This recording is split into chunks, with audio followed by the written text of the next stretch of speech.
Hi, my name is Carlton McDaniel Jr., and this is The Serving Effect, where we uncover the incredible power of serving others through the stories of members of our community like you and I.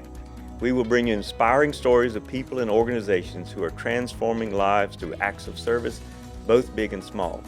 We'll explore the everyday heroes that are building stronger, more connected communities through their dedication to helping others.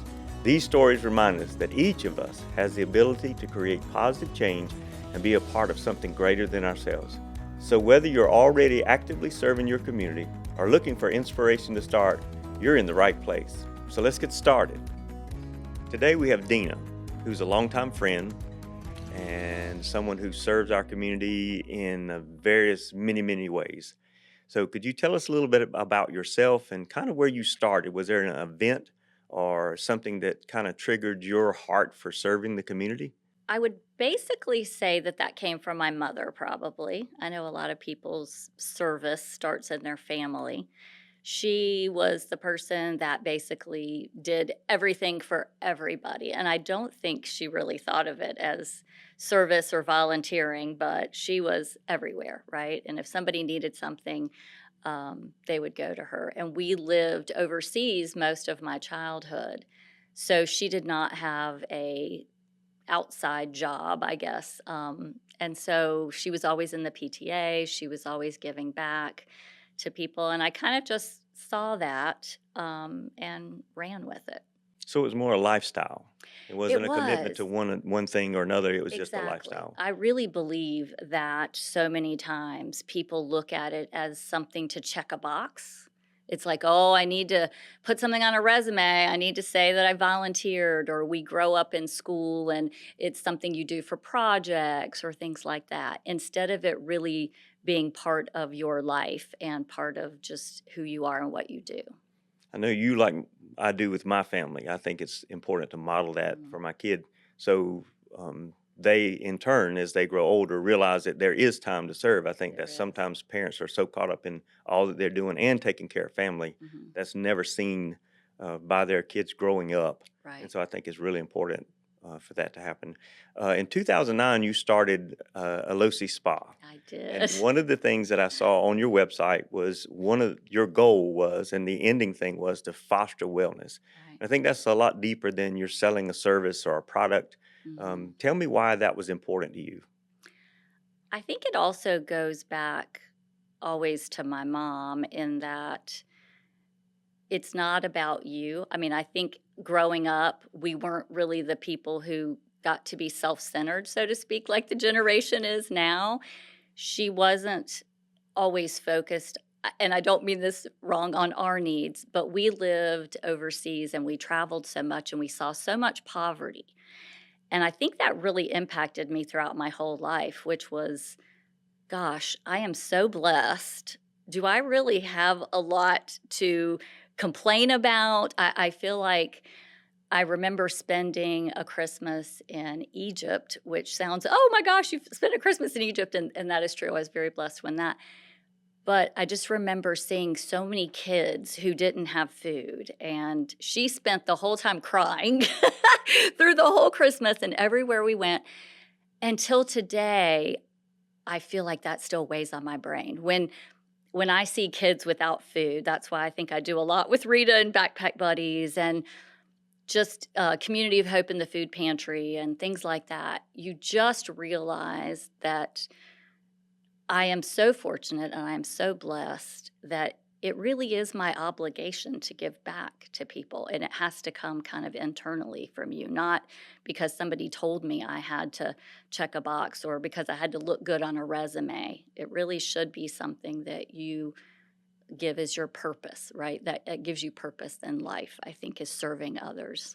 And that speaks to the point of my father. Most of the time, you have someone in your family that's influenced what you do. And so, my father being a pastor, it Yes. was all about people Right. and individually and where they are and being there for them and things. And then having a sister with disability Right. just uh, pulled all of that together. So I Hmm. think bringing it up in your family, sometimes the passion, that's where the passion comes Right. from. But the serving part we can serve in things that are not our passion. I try to involve myself in things outside of able to serve just for that Right. reason, so that Right. it doesn't become the most important thing, that there are needs in the community.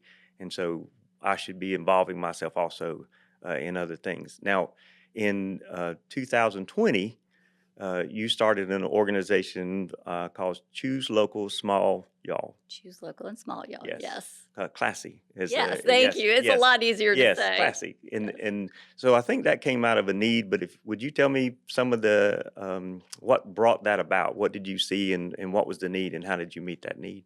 So the story I basically tell is that in 2019 is actually when I came up with this. So it was nothing more than a marketing campaign for Small Business Saturday. And I said, you know what? I got a lot of friends that own businesses. And I've always believed that that little line, we're stronger together. Well, what I was thinking of is we have more power together, right? So I can go out there and share a post and, try to get noticed. Or if 30 of my friends all get together and we all share the same thing, the exponential power of that is great, right? So I said, well, what am I asking people to do in this campaign? And I spent lots and lots of time picking the words, right? And my final decision was choose, because it's an action. We're not asking people just to shop or whatever. We're asking you to choose it overall, choose local and small businesses. So 30 of us gathered together downtown at the Garner sign, and we had our t-shirts and we took a picture. I made a post on our Facebook page, and that Small Business Saturday, we all shared it. And I just remember going, it did what I wanted it to do, right?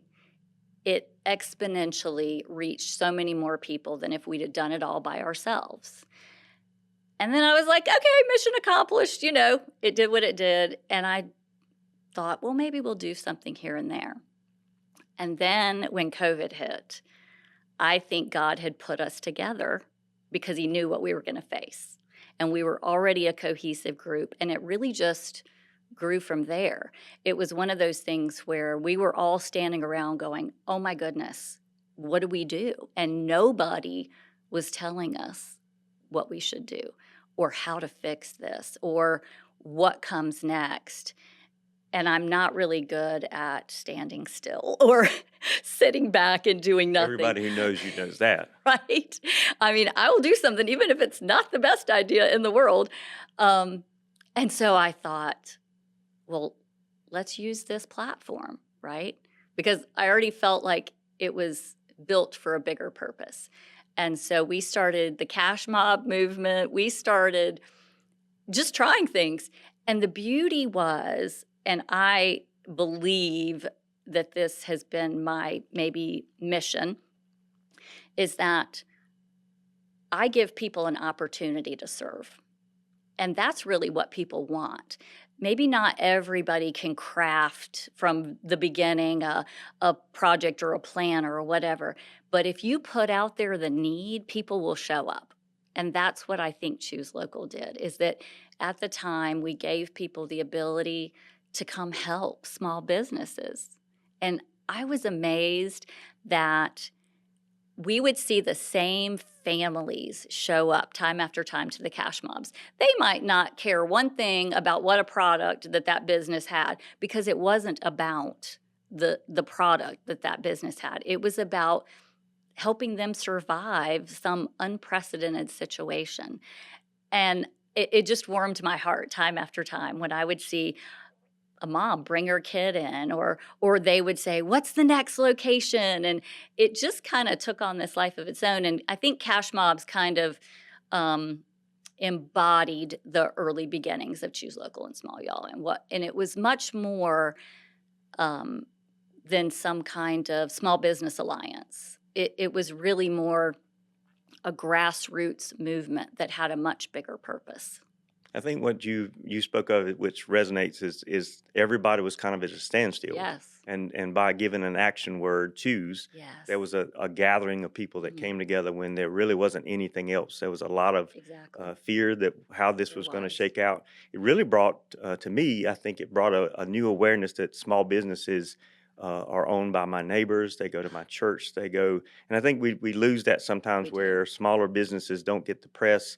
They don't have marketing budgets to go out there. That's what I So say yeah, all so the they've time. they've come in and it really did bring them into the community, but you've also broadened it where the community came into these businesses, Yes. and got a reawakening of what Yeah. small businesses they do for our Right. community. I remember the day after I shut down, I think it was St. Patrick's Day, believe it or not, was the day that we closed our doors for the last time during COVID. And the next day, Nick from Community of Hope called me and he said, "Hey, I just lost all of my volunteers because they're older and they're fearful. And would you come help work at the food pantry?" And I was like, "Yeah, we will." And so I got the kids because guess what? You don't have school. You're not going to sit around and do nothing. And that my poor kids get dragged to everything. But I think it also has given them a deeper sense of purpose, hopefully too. And we started working the food pantry, and or I and a lot of small business owners started looking for things to do because if you're a small business owner, you're used to juggling 15 things at once, and there's never downtime. There's a lot of chaos. I make it sound like it's such a terrible thing. It's lovely, but it's a lot of moving parts. And so for someone to all of a sudden say, "Dena, you're going to shut your doors and you can't do anything for 10 weeks." At the time, I didn't know 10 weeks, but you can't do anything. This gave me a vehicle to feel like I was positively impacting somebody else if I couldn't do my work. This became my work. Now my work was figuring out how I could serve my community when they needed me. And that's when we got the kids involved. And that's when Jack, Lord, he was so helpful. He was a junior in high school at the time. And he looked at me one day and he said, "I really feel kind of guilty, Mom, because this is kind of my jam. Like I don't I don't mind all this because he loves computers." And he taught himself how to edit videos. So we went out and we started doing promo videos. I knew nothing about promo videos. Okay. I knew nothing about any of that stuff, and he helped me with it. Layla would star in things. We would go, do all this crazy stuff. And I said the other day, looking back, the one thing that I wish was different, but of course couldn't be, is that I wish I knew during that time that things were going to be okay, so that I could have somehow embraced it more, and let a little bit of that spinning of your mind, go away. Because I don't mean to take anything away from the seriousness of what happened during that time, but I really did enjoy my family during that time. You were the first one that I heard say, and there are discussions that are always ongoing about COVID and the disconnect from kids from school and the Mm, disconnect from family to family and yes. disconnect from the community. And so you were the first one that I heard say businesses felt disconnected, and Hmm. that was that lost feeling about Yeah. don't know where this is going, how this is going to work out, and Right. things. Evidently and obviously, it has worked out where far past COVID that Yes. this has been important to small businesses. So, Yes. what would you say to a small business person who knows that they're juggling 15 things, and you, if anybody, would know juggling two different things that you founded? How would you? What advice would you give to a small business person to get involved and know that that is an important thing and there is a way to work that out? Yeah. So I would say it to the small business person as well as just anybody. It is, you have to have a bigger purpose in your life than yourself.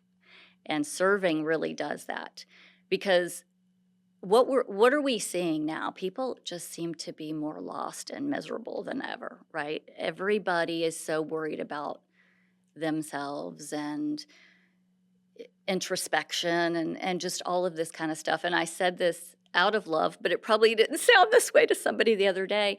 They were like, I just don't know why I can't really get myself together. And I said, because you don't do enough for somebody else. The more you sit around and worry about yourself, the less happy you're going to be. When you get, what is that quote? Getting lost in service to others, right? I truly believe that. It's like when you're a small business owner and you're used to juggling things, you can sit around and say, please come help me, please come support me, please come do this. But you know what's really a better strategy is going out there and helping somebody else. I tell this to people on another level too. If marketing, right? Okay, I want somebody to come support my business or tell about my product, but it's much more effective if the Alossi page isn't just about Alossi.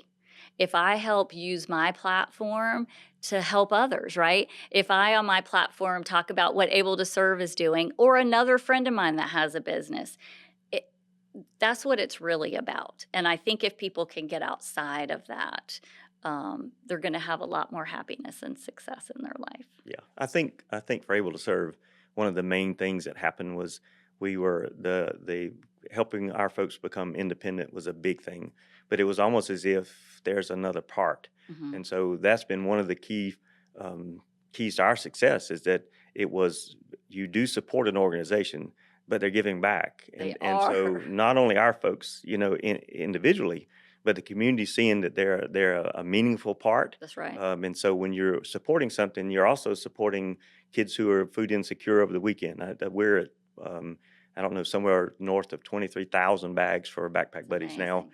and the churches that we help. And so there's always a let's be confident in ourselves and what we Right. can do and help each other do things. But also there are people in need, and we need to recognize that. So I think That's right. that's been an important part.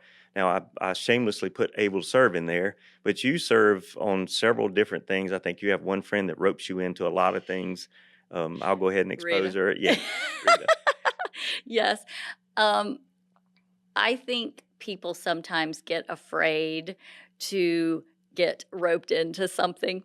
Um, Forever, she would say, join Rotary Club, join Rotary. And I would say, I, I'm up to my eyeballs and stuff, right? But I am very passionate about Backpack Buddies and feeding the community.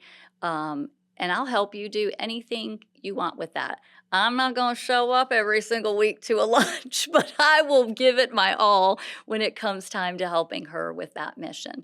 And I think that's also important. I remember when I agreed to serve on the Garner Pal board, and I remember I went into it and I said, hey, you get me for 1 year, and that's it. And I'm going to make the biggest impact I can in the year. And you might regret that you wanted me on the I board don't think because so. I'm going to speak my mind the whole time. But there's nothing wrong with giving a period of time to different causes. And it also lets you know kind of where maybe your passion lies and experiencing different programs and kind of dabbling in a lot of different places in the community. So yeah, I mean, I've done stuff with you guys, and I love when you rope me into things, but I'm not on a board or a Yeah, volunteer. yeah, you're not on the Saw board that yet. coming. Yeah, Yes, for a year. You're for a year, on that. right? Yes, yes. But I think that brings to light people who are looking to volunteer and just saying, "What in the world would I do?" Right. And you have all your neighbors and friends that are doing things that you could. I'm not going to join into this all the time, Right. but I'd like to help you with. Yeah. Or people who are volunteering and like a nonprofit would know, you're always short volunteers. Always. And so why don't we think about our friends and say, we have a special event or something Mhm. that you might want to help with. It maybe just decorating or coming for a craft. Right. There's so many things that you could involve your friends That's in, right. and you did this with Choose Local, was bringing in the business community, small business, Yeah. and saying that together we can do this. And I think there wasn't that strength before, Right. or that avenue. There wasn't that I think platform to do that. I think what makes us so unique, we have a little hashtag called the classy difference. And really what it speaks to, and I really hope that my messaging is clear, is that we don't think that small businesses are better than anybody else. We're just very different, right? Right. I say all the time, you can throw me in a room with people from any industry.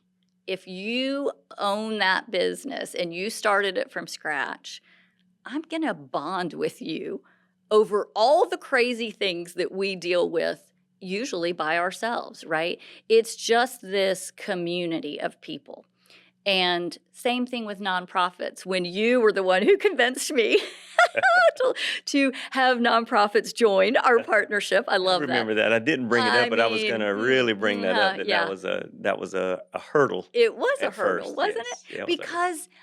Because I tell people this a lot. I appreciate when people bring new perspectives to me. And you did. I remember you saying, why should we be treated any different than the mom and pop small business, right? We have customers, we spend money, we do all the same things. And really, at the end of the day, having a community of people that get it, that have been there, that understand, that you can go to, and that you don't have to pretend. I had the best compliment the other day for our group, and it was a gentleman who had come to our lunch, and he is the son in law of the owner. And he came, and I was at an event with him a couple of weeks later, and he said, "You know what I really loved about your group is that when I showed up, I felt so comfortable. I did not feel like I had to pretend that I had this suit on and that I was at a LinkedIn event, or I don't even know what he was talking about because I don't go to any of that stuff. But it was the feeling of realness and relationship and connection that we have with each other, because we all as business owners have seasons, and probably true in nonprofits too. And that's what I say to people, like, I'm not judging your level of involvement in our group at any given time, because you might have a really tough spell that you're going through right now, right? And you're doing all you can just to get your act together there. And then there's times when you're abundantly blessed, right? And I hope during those times is when you can give back to somebody else. So we don't, nitpick on those details of, oh, you didn't come to this or you didn't do this. We kind of just try to meet people where they are and support them. And I love the idea of the seasons, that there are times mm, where you have more, and that's when you give more. And then right, there are times where you have to just kind of um, take care of your own that's right. business, your own family, And that's and things. But okay. that's just a season. It's a That's a season. season. It's exactly So, right. so after all of this, and you being the one who has just started a business and started a nonprofit that works with local businesses, and your Rita's pulling you into things, and you've got so many things going on. Um, you're a true example of what we should work toward. No, I don't know But for about the that. for the everyday person, what would be one thing that you would say that someone could do, like right now, something practical, just to kind of get started? I mean, what's the one thing that you would give as far as advice to a person that's sitting out there thinking about volunteering, and in their mind there's the grandiose, or there's, I don't know where I would go. Is there anything that you would give, since you have found so many different avenues of serving? Oh my goodness. I think that I would just say, do it. Don't overthink it. This is not, you're not getting married to this organization. This is not some kind of heavy burden, right? It is something fun. It is something purpose driven, and the benefits of it are going to far outweigh any kind of scary overthinking that you're doing.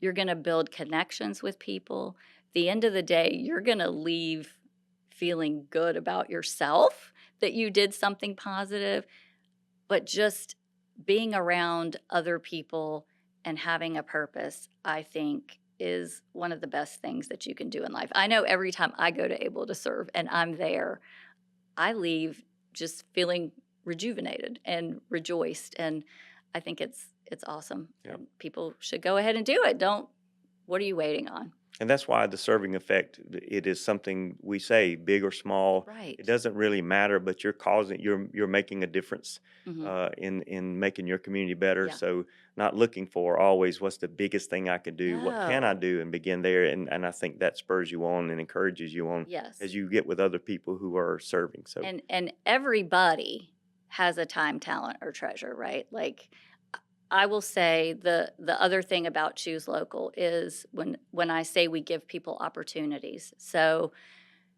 one, a lot of times I'll say your one little donation of socks or underwear when we do something for Note in the Pocket.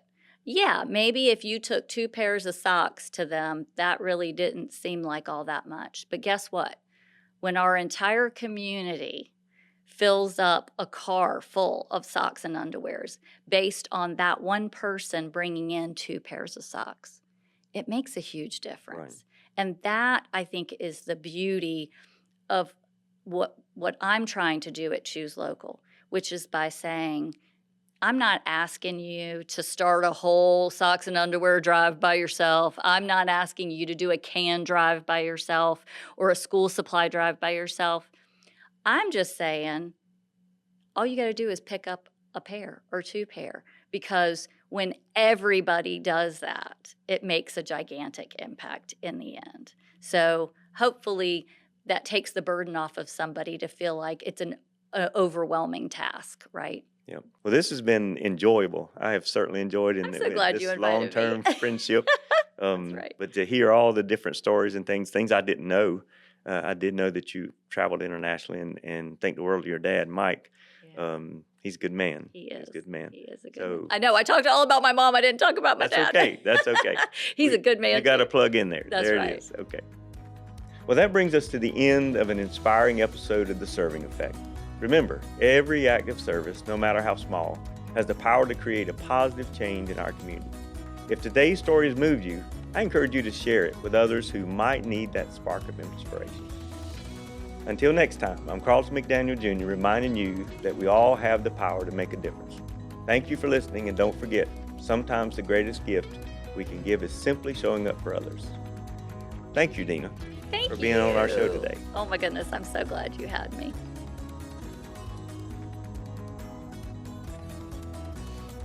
I want to take this opportunity to thank Smith Addressing and Machine Service for hosting the location where we do our podcast, The Serving Effect, and to our sponsors, the Morning and the Midday Rotary Clubs of Garner. We want to thank you for giving us this opportunity to share in this podcast of how people can get involved in their community and make a difference in the lives of others.